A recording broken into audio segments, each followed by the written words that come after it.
जमरुद, ईशा को लेकर बाहर जाओ। मैं ले जाती हूँ। तुमसे कितनी बार कहना पड़ेगा कि मेरी फैमिली से दूर रहो? मेरी बात सुनो, मैं कोई तुम्हारा मुलाजिम नहीं हूँ। तुम मुझे इस तरह हुक्म नहीं दे सकते हो। देखो, ये मेरी आखिरी वार्निंग है। मेरी बीवी और मेरी फैमिली से दूर रहो, ठीक है? तुम क्या कहना चाह रहे हो? मुझे कुछ समझ नहीं आ रहा है। तुम ईशा के लिए जो करती हो वो ठीक है, क्योंकि वो तुमसे मोहब्बत करती है।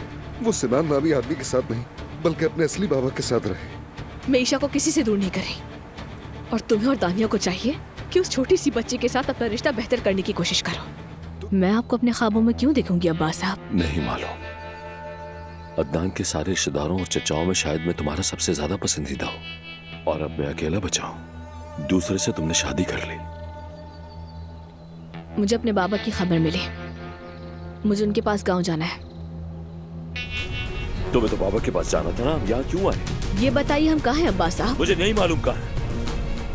तो मैं याद दिलाती हूँ आपको। ये वही जगह है जहाँ तुमने मुझे अपनी गाड़ी से मारा था अब्बास का बेईमान।